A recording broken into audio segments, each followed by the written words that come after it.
Well, voters have been heading to the polls today in Florida, New York, and Oklahoma. Congressional correspondent Lisa Desjardins is here with more on the races that may have the biggest impact in Washington. Lisa, good to see you. Good to see you. So let's talk about these. There could be some incumbents in trouble tonight, right? Tell us about those races and what we should understand about those. You mentioned a couple of these earlier. The real thing going on here in large part is redistricting, especially in New York State, where the maps governing congressional elections were drawn by a special master, not by legislators. Now, what's happened there, that marquee race you talked about, let's look at it.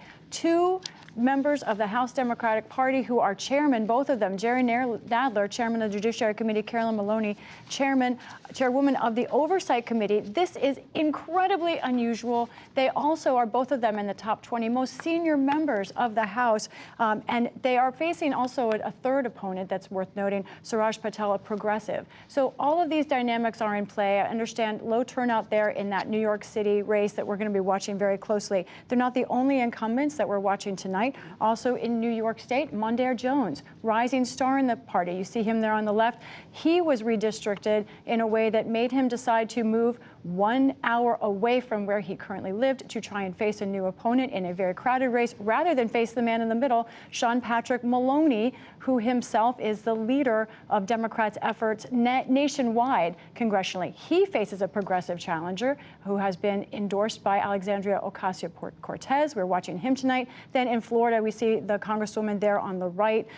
That is Sheila Sherfilis McCormick. She faces a rematch with her special election opponent. She won that special election just by 5 votes. And that is a very fraught, difficult race that she faces. Republicans also, there are a couple of incumbents that we're watching tonight.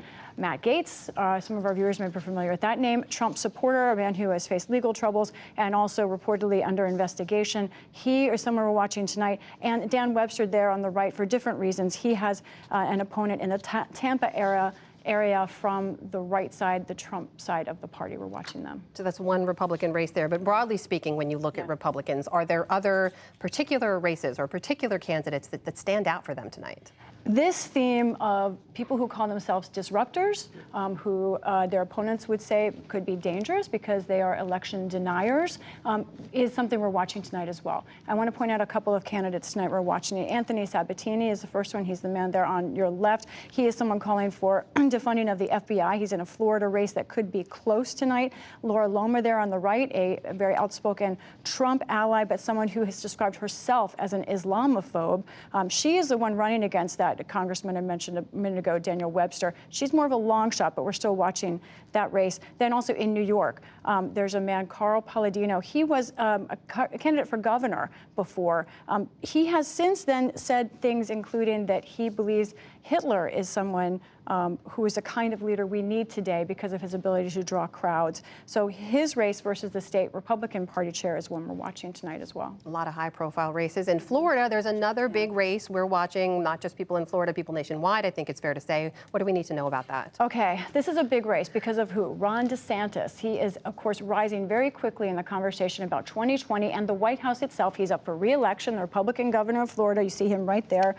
Someone who's really changing a little bit of how Republicans handle cultural policy. Now, trying to oppose him, the Democrats have to choose between these two candidates, by and large. Charlie Crist, former governor of Florida, and Nikki Fried, as you reported.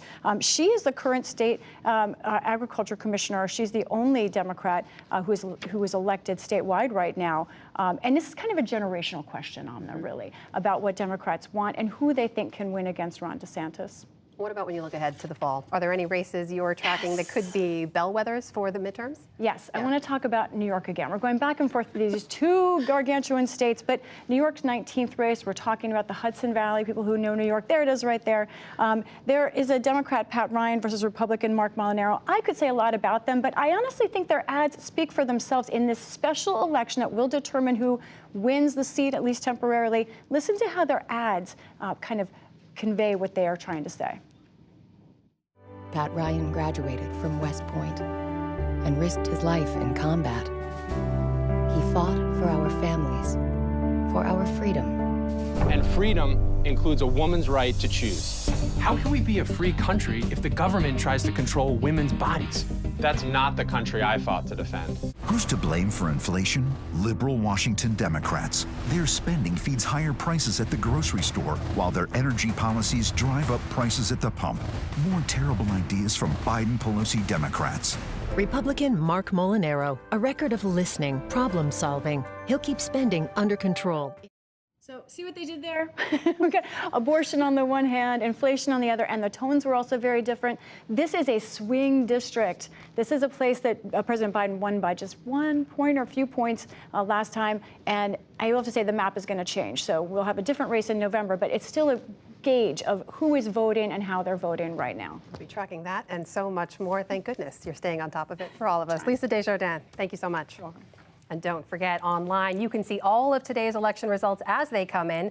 Go to pbs.org/newshour for more.